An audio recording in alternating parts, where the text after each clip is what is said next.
मुख्यमंत्री या शब्दाचा महिमा, या शब्दाभोवती असलेलं सत्तेचं वलय, या शब्दाची ताकद फक्त आणि फक्त मुख्यमंत्रीपद अनुभवलेल्या व्यक्तीलाच सांगता येऊ शकते।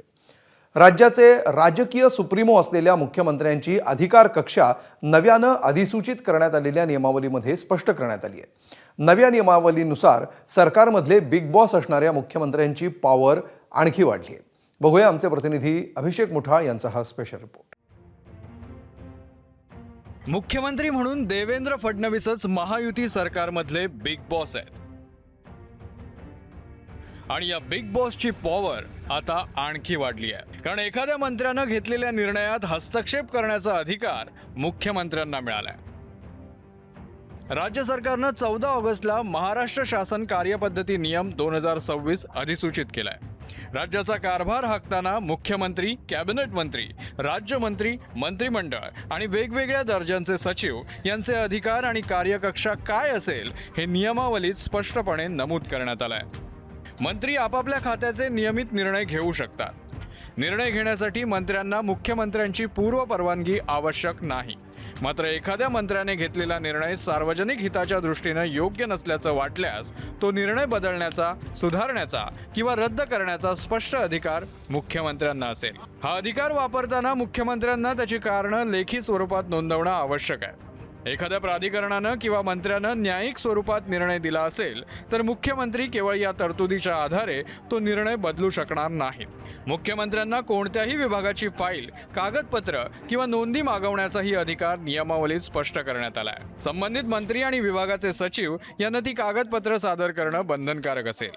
आता प्रश्न असा आहे की मुख्यमंत्र्यांना हा अधिकार आधी नव्हता का?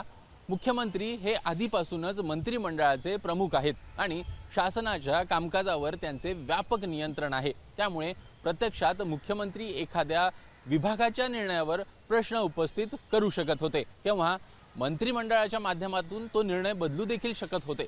मात्र नवीन नियमावली जी आली त्यात एखाद्या मंत्र्याच्या निर्णयामध्ये हस्तक्षेप करण्याचा मुख्यमंत्र्यांचा अधिकार अधिक स्पष्टपणे अधोरेखित करण्यात आल्याचं दिसतंय।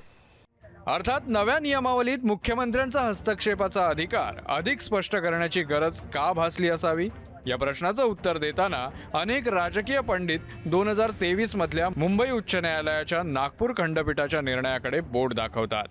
2022 मध्ये तत्कालीन सहकार मंत्री आणि भाजपचे नेते अतुल सावे यांचा एक निर्णय तत्कालीन मुख्यमंत्री एकनाथ शिंदे यांनी बदलला होता। चंद्रपूर जिल्हा मध्यवर्ती सहकारी बँकेशी संबंधित हे सगळं प्रकरण नंतर कोर्टात गेलं। त्यावेळी लागू असलेल्या महाराष्ट्र शासन कार्यपद्धती नियमावलीमध्ये मुख्यमंत्र्यांना एखाद्या मंत्र्यानं घेतलेला निर्णय बदलण्याची अधिकार नाहीत असं निरीक्षण उच्च न्यायालयानं नोंदवलं होतं। मात्र नवीन नियमावलीमध्ये मुख्यमंत्र्यांना हे अधिकार स्पष्टपणे देण्यात आले आहेत। माझ्या माहितीप्रमाणे आधीपासूनच हा अधिकार आहे। सीएमला कुठल्याही खात्यामध्ये हस्तक्षेप करण्याचा अधिकार आहे, कुठल्याही प्रकारचा निर्णय रद्द करण्याचा अधिकार आहे, तो बदलण्याचा अधिकार आहे, तो असतोच। कारण तो घटनात्मकदृष्ट्या तो संपूर्ण सरकारचा प्रमुख असतो। कुठलंही खातं असेल, कुठलाही मंत्री असेल तर त्याचा बॉस कोण तर मुख्यमंत्री असतो। त्यामुळे तसं ते एका कोर्टाच्या केसमध्ये काहीतरी एक निर्णय दिला गेला होता आणि त्यामुळे ते रूल्स ऑफ बिझनेस नवीन काहीतरी छोटी बदल केलेला अशी माझी माहिती आहे। भाजप, शिवसेना आणि राष्ट्रवादी महायुती सरकारमधले हे 3 भागीदार, तिन्ही पक्षप्रमुखांकडून महायुतीत सगळं काही आलबेल असल्याचं नेहमीच सांगितलं जातं।